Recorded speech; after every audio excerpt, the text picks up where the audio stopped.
अभी मैं जो बात कर रहा हूँ ऐसा नहीं कि बालियाज को ही लेके बात कर रहा हूँ।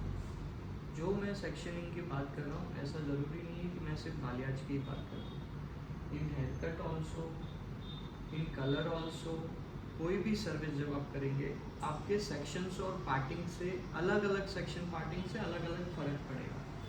ठीक है, अगर वो सेक्शन डायगोनल है तो उसका रिजल्ट कुछ और अलग होगा, अगर वो सेक्शन हॉरिजॉन्टल है तो उसका रिजल्ट कुछ और अलग होगा, अगर वो सेक्शन वर्टिकल है तो उसका रिजल्ट कुछ और अलग होगा।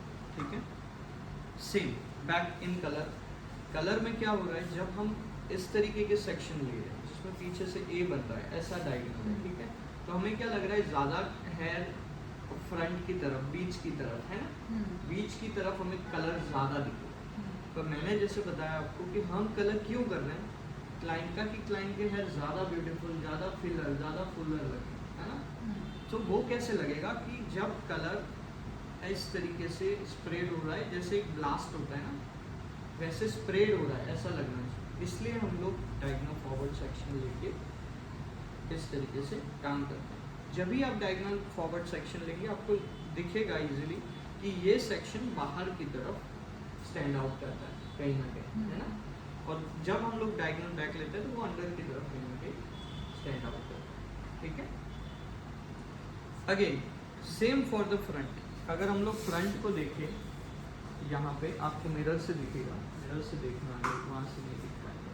अगर मैं यहाँ पे इनके फेस इस साइड इस तरीके का डायगोनल फॉरवर्ड सेक्शन लेता हूँ, सो आपको दिखेगा कि वो कहीं ना कहीं कैसे फॉइल हो रहा है आगे की तरफ, है ना। और अगर मैं डायगोनल बैकवर्ड सेक्शन लेता हूँ तो वो कैसा फॉल होगा, सी, ठीक है। मैं यहाँ पे सेक्शन सी, है ना। सो ये इम्पैक्ट करेगा आपका कलर कैसे विजिबल होने वाला है ना। अब आपके ऊपर है गेम, रूल्स सारे आप जानते हैं जब, तो रूल्स को आपको उनको उस तरीके से यूज़ करना है कि मैं मेरे क्लाइंट के फेस शेप के अकॉर्डिंग कहाँ कलर दिखाना चाहता हूँ, कहाँ कलर छुपाना चाहता हूँ, कहाँ कट बताना चाहता हूँ, कहाँ मैं फेस शेप को कवर करना चाहता हूँ। जब आप कट कर रहे हैं, जब आप कलर कर रहे हैं, अल्टीमेट गोल हमारा क्या है कि आपका क्लाइंट जो पर्सनालिटी लेके आया है उस पर्सनालिटी से वो और अच्छा पर्सनालिटी लेके बाहर जाए, है ना। उसको डिफाइन कैसे करेंगे आप कि उसका फेस शेप एक आइडियल फेस शेप दिखे, है ना। सो वो कट से आप फ्रेमिंग ऐसा करेंगे कि कहीं ना कहीं जो उनका फोरहेड ज़्यादा दिख रहा है या चिक ज़्यादा दिख रहा है या चिन ज़्यादा दिख रहा है तो वो कवर करें, है ना। आपको लग रहा है कि ये कुछ चीज़ें कम दिख रही हैं, उनको मुझे हाईलाइट करना है, वो उनकी पर्सनालिटी में ब्यूटीफुल है, जैसे कि उनका जॉ लाइन या ऐसा कुछ, तो आप जो कट करेंगे, आप जो कलर करेंगे वो उसको मद्देनज़र रखते हुए करेंगे, है ना। सो हर एक चीज़ में डिफरेंस क्रिएट होगा आपके इमेजिनेशन, आपका इमेजिनेशन कैसा है, आप क्या सोचते हो, उस पर ही पूरा गेम जाएगा आपका एंड रिजल्ट। क्लाइंट हमारा कैनवास यहाँ पे रेडी है, ठीक है। ये कैसा कैनवास है, plain canvas. Now you have to paint it, ठीक है, आप पेंट करोगे, पर पहले ये यहाँ पेंट नहीं होगा, पहले कहाँ पेंट होगा, आपके दिमाग में। कोई भी चीज़ आप हेयर कट कर रहे हो वो पहले यहाँ कट नहीं होगी, पहले आपके दिमाग में कट होगी। किसी ने सोचा कि मैं प्लेन बनाऊँ, हवा में उड़ूँ, वो पहले प्लेन नहीं बना, वो उसके दिमाग में थॉट बना, उसका इमेजिनेशन बना। किसी पेंटर ने सोचा कि मैं कोई ऐसी पेंटिंग बनाऊं, है ना। सो वो पहले पेंटिंग कहाँ बनती है, वो पहले काम आपका आर्टिस्टिक वर्क कहाँ बनता है, इन योर माइंड, ठीक है, आपके थॉट्स में, आपके इमेजिनेशन में। सो क्रिएटिव पर्सन लोगों से अलग क्यों होते हैं, क्योंकि उनका इमेजिनेशन बदल होता है ना, वो चीज़ों को अलग ढंग से देखते हैं।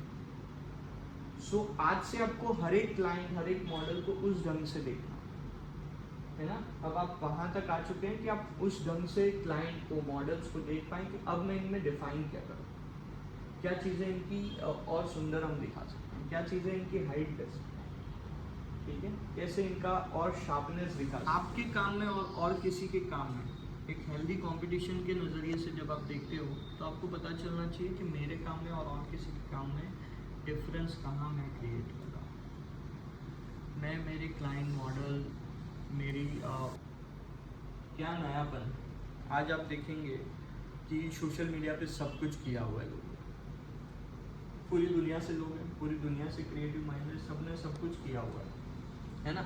आज तक ऐसा कुछ बचा ही नहीं है कि जो आप नया कर पाए। ऐसा पॉसिबल है कि कुछ बचा ही नहीं है कि आप नया कर पाए? नहीं, हर दिन आप कुछ नया कर सकते हैं। हर एक क्लाइंट अलग होता है, हर एक के हेयर अलग होते हैं, हर दिन आप कुछ नया कर सकते हैं। पर कैसे कर सकते हैं? अगर आप वैसे सोचते हैं तो आप बस सुबह आते हैं और फिर सोचते हैं कि बस काम किया चले गए तो ख़त्म। आपकी लाइफ पेटी पैक आई थी, पेटी पैक चली जाएगी। आप जब ये सोचते हैं कि नहीं, मुझे कुछ क्रिएटिवली काम करना है, हर दिन कुछ नया करना है, नया देना है, अच्छी टेक्निक सीखनी है, अच्छी टेक्निक से काम करना है, तभी आप अच्छा काम कर पाते हैं। ठीक है, नाउ बैक टू बालियाज। फिर से एक बार, जब हम बालियाज बोलते हैं, बालियाज का मतलब है free hand paint on technique, है ना। एक ऐसी टेक्निक जिसमें आप अपने हाथों से फ्रीली बालों को पेंट करते हैं, है ना, वो चीज़ हो गई बालियाज। ठीक है, सो आप समझिए कि एक बाल पे आप फ्री हैंड पेंटिंग कर रहे हैं, मतलब आपको क्रिएटिव फ्रीडम है। एक क्रिएटिव फ्रीडम है कि आप अच्छे से जो चाहें, जो आपने इमेजिन किया है, जहाँ जितना चाहें उतना कलर का प्लेसमेंट कर सकते हैं। उसको कैसे यूज़ करना वो आपके ऊपर है। आप टेक्निक सीख लोगे, ठीक है, आज आप टेक्निक सीख लोगे बालियाज ऐसे करना है, फिर वैसे ही आप करते ही जाओगे एक ही चीज़ हर एक पे कॉपी पेस्ट, तो वो शायद उतना अच्छा काम नहीं करेगी। अच्छा काम कब करेगी? जब आप समझोगे कि मैं ये जो भी कर रहा हूँ ये क्यों कर रहा हूँ। ऑलवेज से वाई, है ना। जब भी आप कट कर रहे हैं, कलर कर रहे हैं, कोई भी काम कर रहे हैं, तो आप खुद से पूछिए मैं ये क्यों कर रहा हूँ।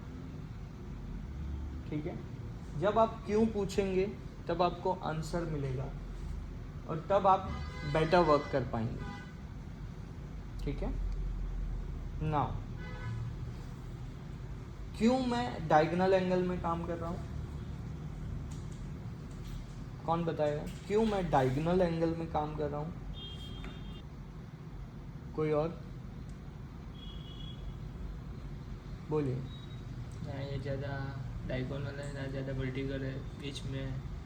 डायगोनल तो है ये, है ना, एक क्रॉस सेक्शन तो है ये, डायगोनल तो है ये, पर ना ये ज़्यादा हॉरिजॉन्टल है ना वर्टिकल है। हमें एक ऐसा एंगल मिलता है जो हमें कलर का प्लेसमेंट अच्छे से फ्रीली फुलर ब्लास्ट वे में करने को कर सकते हैं हम लोग वैसा। ठीक है, छोटे बाल, ये बेबी हेयर्स आपके बालियाज को ख़राब कर सकते हैं, है ना, क्योंकि अगर कलर इन पे प्लेसमेंट होता है तो कलर उस तरीके से हेयर पे अच्छे से बैठेगा नहीं। जब उन्होंने स्टाइलिंग नहीं किया है तब ऐसे छोटे छोटे बाल जो कि लाइटेंड हैं उनके ऊपर और सनलाइट या नेचुरल लाइट या फिर हमारा आर्टिफिशियल लाइट, कोई भी लाइट और गिर रहा है तो वो ज़्यादा हाईलाइट पॉपअप होंगे, है ना। सो हमें क्या चाहिए कि एक तो हमारा जो हम पेंटिंग क्रिएट करें वो डिफाइन दिखे, उसमें ये बेबी हेयर आपको डिस्टर्ब ना करें। ठीक है, सेकंड, जब आप पूरा कंप्लीट कर लेते हैं तभी भी ऊपर उड़ के आके वो कहीं से पैची ना दिखे बेबी हेयर्स की वजह से। तो बेबी हेयर्स का क्या कर सकते हैं आप? बेबी हेयर्स के लिए आप, हाँ, बेबी हेयर्स के लिए आप जो सबसे बेसिक स्टार्टिंग वाला टेक्निक है which is called back com technique. आप अपने जो भी टेल कॉम है उसको बैक की तरफ वापस हेयर को पुश करते हुए बैक कॉम करेंगे।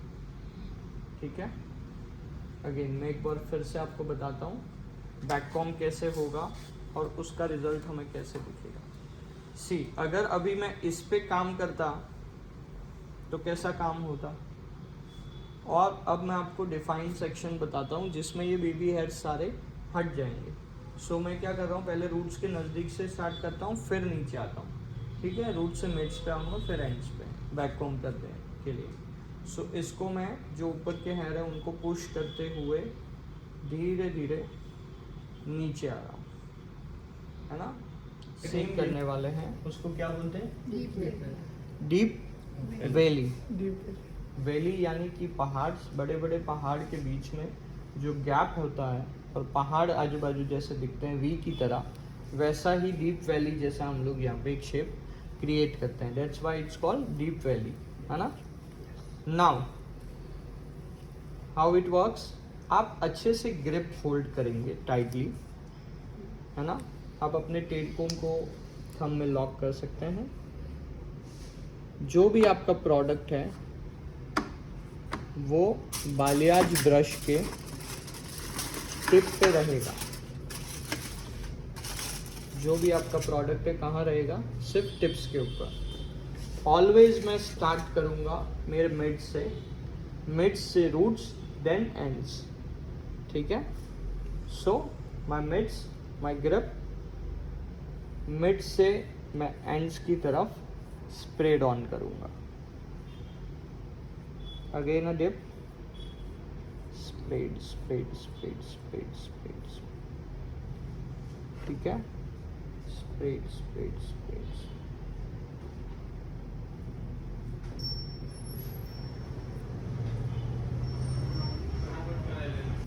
और रूट्स वाला मैं सबसे पहले, है ना, बैक कॉम करूँगा। कहाँ से स्टार्ट करूँगा, रूट से पीछे की तरफ पुश करते हुए रूट से मिड्स की तरफ आऊँगा, ठीक है।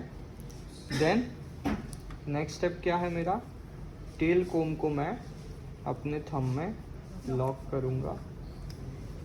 उसके बाद सिर्फ ब्रश की टिप पे प्रोडक्ट होगा और मैं मिड से स्टार्ट करके रूट्स तक उसको स्प्रेड करूँगा, है ना। मिड से स्टार्ट करके रूट्स तक स्प्रेड करूँगा। सेम उसी तरीके से दूसरी साइड भी करूँगा। और मैं क्रिएट क्या कर रहा हूँ यहाँ पे, डीप वैली, एक वी जैसा शेप क्रिएट कर रहा हूँ, है ना। तो मेरा वो वी क्रिएट होगा और धीरे धीरे मैं इसके मिड्स और एंड्स को फिर अच्छे से कवर अप कर दूँगा।